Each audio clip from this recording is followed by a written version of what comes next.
Masih bersama saya Budiman Tanurjo di Satu Meja The Forum. Johan Budi, kepercayaan publiknya lagi turun, pimpinannya bermasalah. Apa saran Anda untuk mengembalikan KPK dan juga pemberantasan korupsi di negeri ini?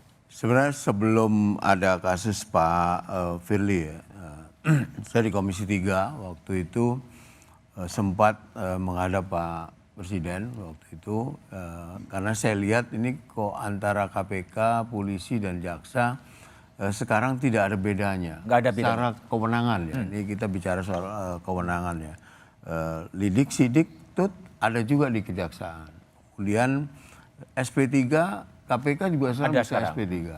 Ada satu pasal, lupa saya pasal berapa di Undang-Undang 2019 itu ada klausul yang menyebut bahwa ketika KPK melakukan penuntutan dia harus berkoordinasi dengan Jaksa Agung.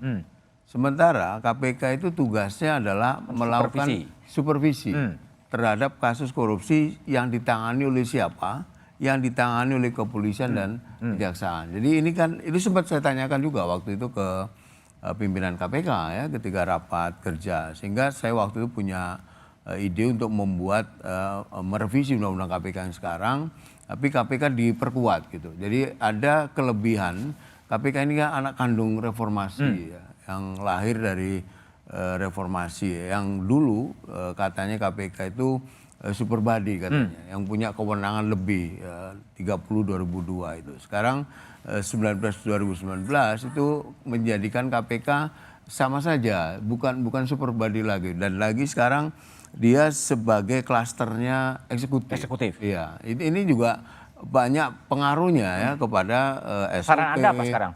Itu tadi membuat revisi undang-undang KPK yang kemudian memperkuat KPK yang diberi kewenangan harus sekarang kita mau ekstrem seperti apa gitu. KPK oke, kita serahkan semua kasus korupsi KPK yang ngusut. Tapi penuntutan di kejaksaan itu misalnya. Jadi mendesain ulang ya? Ya, mendesain ulang. Kemudian poinnya adalah KPK ini harus diperkuat lembaganya ini dibongkar lah. Dibongkar ulang. Kewenangannya itu dibongkar. Baik. Kemudian ya diberi penguatan. Oke, Abraham Samad, apa saran Anda untuk melakukan rebound terhadap pimpinan KPK sebetulnya? Sebenarnya sederhana ya menurut saya. Kita kembali aja kalau kita tidak ingin membuat undang-undang yang lebih jelimet, kita kembali ke undang-undang lama. Oke, dengan cara? Kita susun kembali dan merubah undang-undang baru, revisi ya, tapi substansi di undang-undang lama itu sebenarnya sudah sangat memadai. Kan kalau kita lihat ya, kenapa sampai revisi undang-undang itu terjadi? Karena paling banyak dipermasalahkan mengenai penyadapan dulu. Orang DPR takut gitu ya. Padahal sebenarnya satu-satunya lembaga penegak hukum yang bisa dipercaya penyadapannya itu KPK, lawful interception. Jadi dia diaudit dan auditnya itu bisa dipertanggungjawabkan sehingga tidak perlu ada yang dikhawatirkan menurut saya. Itu yang pertama. Kemudian yang kedua, kalau kita lihat filosofi pembentukan KPK ya, itu ada di dalam konsideran undang-undang yang lama, itu menjelaskan bahwa adanya ketidakmampuan lembaga penegak hukum polisi dan jaksa untuk melakukan pemberantasan korupsi, maka dibentuklah KPK. Jadi KPK ini dia men-trigger sebenarnya, bukan sama, dia men-trigger. Jadi dia trigger polisi dan kejaksaan agar bisa. Sekarang udah baik? Polisi dan jaksa? Belum juga. Jadi masih dibutuhkan KPK. Dan tidak ada satupun di dalam klausul undang-undang yang menyatakan KPK ad hoc. Jadi ini orang banyak salah. Orang pikir KPK itu ad hoc ketika polisi jaksa sudah bagus. Jadi bubar enggak. Di negara-negara lain. Ini Pak Johan ini ikut dulu dengan saya. Kita terima penghargaan di Filipina ya. Ramon Magsaysay. Pada saat itu KPK sangat diakui di Asia ya, sehingga kita dapat penghargaan Ramon Magsaysay sebagai lembaga yang dianggap independen. Dia terlepas dari eksekutif, legislatif maupun yudikatif. Mbak Yanti, kalau Mbak Yanti lihat apa saran Mbak Yanti untuk kembali KPK menemukan kembali kepada kitohnya lah sebagai lembaga super body yang bisa memberantas korupsi? Ya sekarang kalau undang-undang itu kan lama ya. Ya sekarang yang ada sekarang ini ya harus diperkuat. Saya lihat kemarin kan begitu Pak Firly jadi tersangka juga kemudian banyak tersangka-tersangka yang baru ya. Karena ternyata beberapa itu sudah diselidik sejak 2020. Nah ini kenapa tertahan waktu itu kan harus dievaluasi. Ada apa sih sebetulnya? KPK sekarang dengan Pak Pamulango ini harus betul-betul melihat kasus-kasus yang kenapa tidak bisa selama ini tertahan dan sebagainya. Itu di dalam KPK sendiri sekarang dilihat, dilakukan apa yang sudah ada bukti-buktinya. Kita tidak mungkin kita menunggu undang-undang baru, sementara koruptornya seneng dong. Mungkin perpu dibuat. Nggak tahu juga ya. Tapi yang jelas gini, kita jangan sampai menunda kalau ada koruptor-koruptor yang memang harus segera ditangani.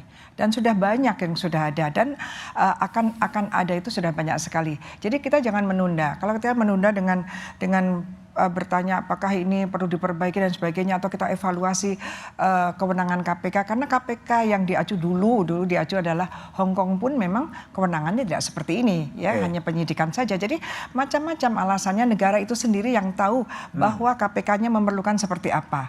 Bagaimana kejaksaannya sekarang, polisi Indonesia seperti apa. Saya kira itu harus dievaluasi ke dalam. Istana harus ngapain? Istana harus memikirkan itu semua. Memikirkan dan mengevaluasi. Memikirkan dan mengevaluasi. Bertindak lah. Bertindak, langsung bertindak ya. Dan dilihat betul gitu ya, antara 3 lembaga yang ada ini, apalagi kan masa kepemimpinan ini kan tinggal sedikit, kalau bisa ya diselesaikan semua gitu kan. Oke, baik. Mas Rumadi, Istana gimana? Apakah terpikir kemudian membuat sebuah, karena situasinya tadi kan agak genting dalam bahasa saja ya, mungkin beda dengan itu, menerbitkan perpu mengembalikan KPK kepada versi orinya gitu? Belum. Istana belum berpikir sampai sejauh itu ya. Kita memang sekarang ini masih dalam tahap untuk memastikan apakah dalam waktu dekat ini ada recovery kepercayaan publik atau tidak. Gitu. Jadi memang secara internal saya kira KPK juga perlu bahasa agamanya itu muhasabah lah.